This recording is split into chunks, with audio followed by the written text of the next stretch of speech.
Hello and welcome back to OmniFoot TV. This is your host Omar speaking. Today's video is about Yassine Bono making his move to the Saudi Premier League. I don't really care about which club he went to. I genuinely could care less. I could care less. Like, there's still a level at which I have not reached that expresses much less care in the issue. But I am confused and perplexed as to how the Saudi Premier League has all of a sudden been able to make such an impact on the European transfer market.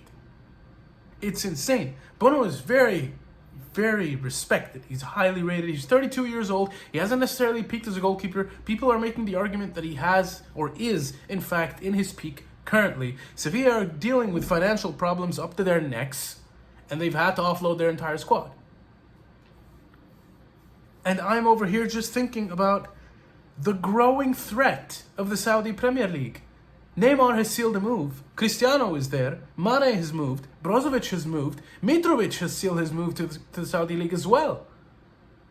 And it's becoming really interesting.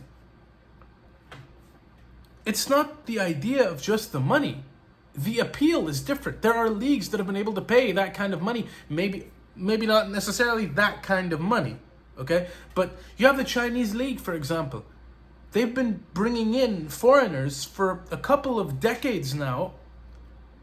Not consistently, but they've picked their players. They've cherry-picked their players, and they've brought them in. They've paid them huge sums of money. You've got Tevez and Oscar, who were key examples of this.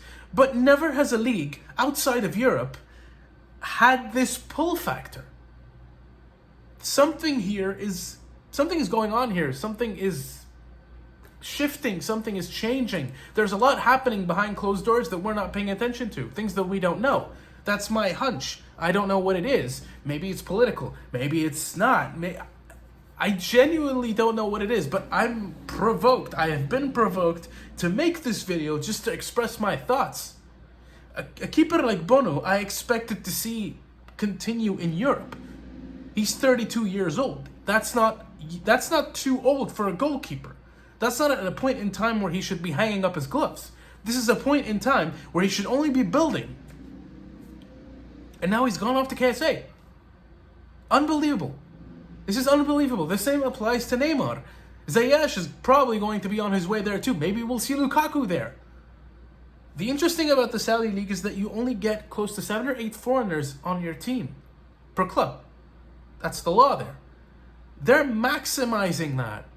And they're bringing in these players, obviously for a lot of money, but I can't for the life of me buy into the idea that all they're going for is the money.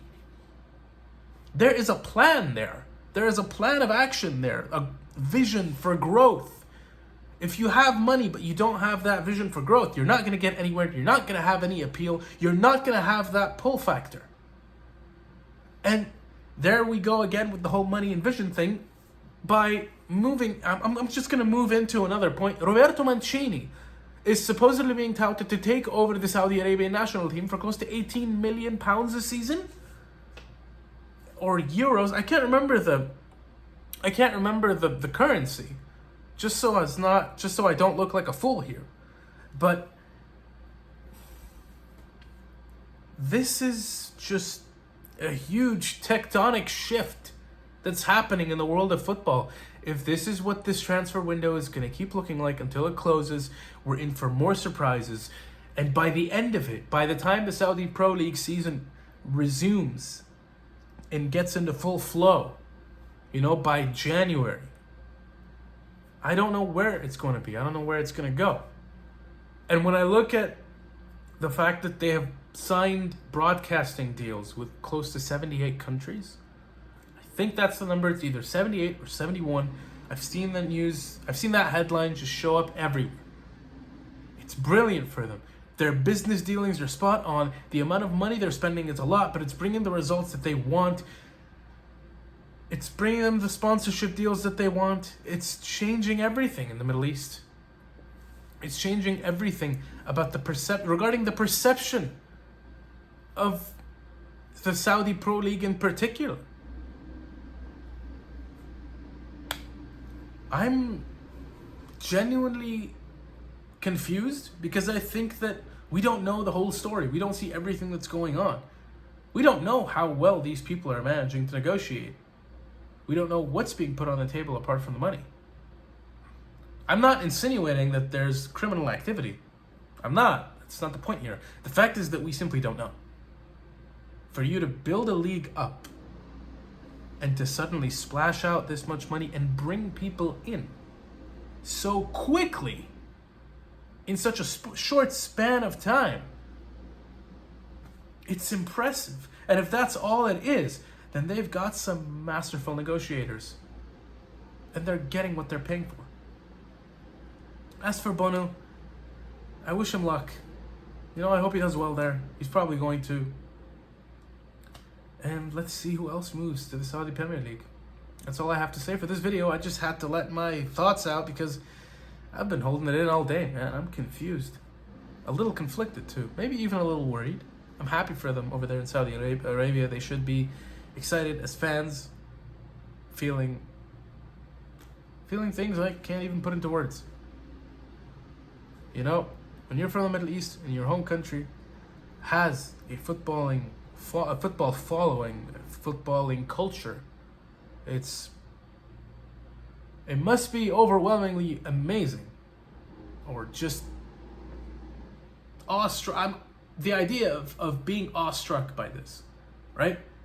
I would be, if I were Saudi Arabian, and this was what I was being exposed to, this was the news I was reading. If I supported any of these teams, I'd be really happy right now. So fair play to the fans, and fair play to the businessmen dealing with these negotiations, but I just can't help but feel like something is moving and shifting the gears towards an end goal that is going to change football forever. And that's it for this video. Thank you once again for tuning in. I hope you enjoyed this. If you did, please like the video. If you didn't, you can dislike the video. I have no problem with that. If you have any point to make in the comment section below, please go ahead, respectfully. Hit the bell notifications button if you are new to the channel, or if you follow us and want to be notified, because I post content on a daily basis. And subscribe to the channel if you haven't, because apparently 98% of my viewers are not subscribed. Thank you once again for tuning in. Once again, and I will see you all next time the whistle blows.